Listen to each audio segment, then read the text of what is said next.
Hey guys, I'm EJ, this is Kendall here, and today we're going to get a head start on the conversation regarding next year's NBA draft by talking about two of the top prospects in that upcoming draft. We'll be talking about Trae Young from Oklahoma University and Luka Doncic from Slovenia, playing right now for Real Madrid overseas. Now, these are two of the top guards coming up in this upcoming draft. I know Doncic is kind of a guard/forward, but there's a lot of controversy, or rather conversation, about who should be the top guy next year. Right now, we want to talk about the two guards in this conversation with Young and Doncic, two very different players.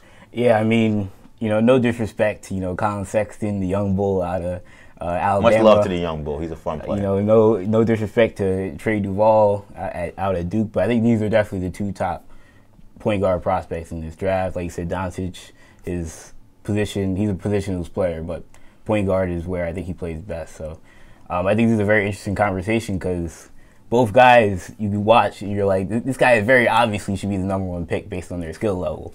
So I think it's a very interesting debate. But I lean more towards Doncic. I know you lean more towards Trae Young, EJ.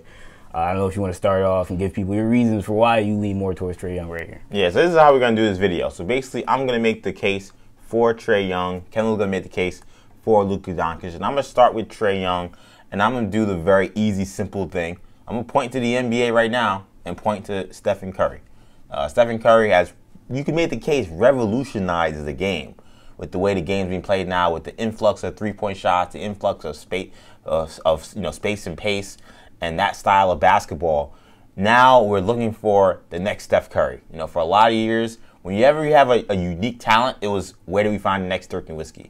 It was, where do we find the next MJ? The guy that we just haven't seen that kind of player before. And I look at right now at Stephen Curry, because LeBron is such a physical athlete freak, and you're not going to find that kind of guy. The next Steph Curry seems a little more likely, because a lot of guards with handles, a lot of guards that can shoot, but they ain't no guard with the handles and jump shot of Trae Young. And to see the way he's dominated college basketball, coming over from high school and going to a team in Oklahoma that struggled and carrying them every single night.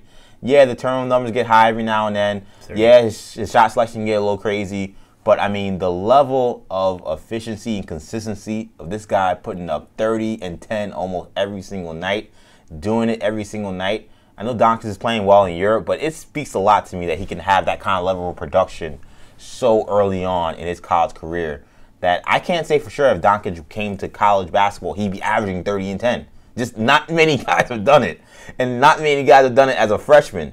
So I think that's my first case in presenting why I think Trae Young should have the slight edge over Doncic. I think you undersold when you're like, yeah, Doncic is playing well over in Europe. I think you undersold, one, how well Luka Doncic is playing over in Europe.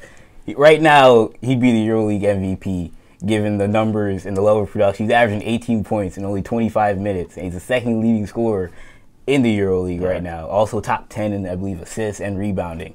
So we're talking about a guy that's a EuroLeague MVP type player. He was first team, all-tournament team at Eurobasket this summer, along with guys like Pau Gasol and Bogdan Bogdanovic and Alexei Shved, NBA players. Kristaps Porzingis didn't make that team because his Latvian team didn't go that far. But I think Doncic, when you're looking at his game, and not only how well is he playing overseas, but the level of competition that he's playing. He's playing against grown men, guys that have played in the NBA, guys that, I mean, you look at Anthony Randolph, who's on his team, a guy that's an NBA player. I just feel like, he's so far ahead of a lot of those guys that if you put him in college basketball, playing against 18-year-old, 19-year-old, 20-year-old players, I mean, it's tough to say he would do what Trae Young's doing because, like I said, we've never seen that before. Exactly. But we've never seen anybody do what Luka Doncic is doing at 18 years old, playing in the EuroLeague. I mean, it's spectacular. Now, when you watch Trae Young, he obviously gives you the eye test. You see a guy shooting from half court, you're like, I want that guy on my team. Yeah. Doncic is not an eye test guy. He's not a guy that I watch and I'm like, oh man, like this guy is spectacular, so athletic, such a great shooter. I mean, he's a great passer. He's not a Sports Center guy. He's not a Sports Center highlight guy. Now, he certainly has some plays, like crossing up Barcelona and, Victor Claver, another former NBA player. Right. But he's a guy that you look at, he's a production guy.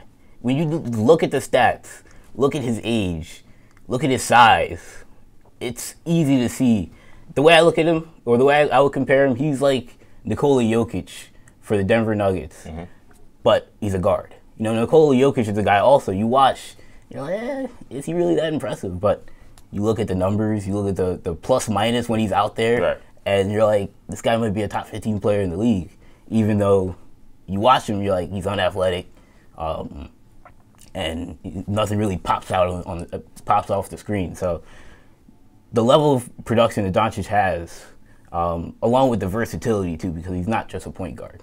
If you can't play point guard because he's too slow, you can put him on threes, and he can play the three because he's a good enough shooter in spot up situations. So I like his versatility a little bit better than Trae Young's. So, look, I love Doncic. I think he's an incredible player. I think he's a great prospect, and I think he has star potential.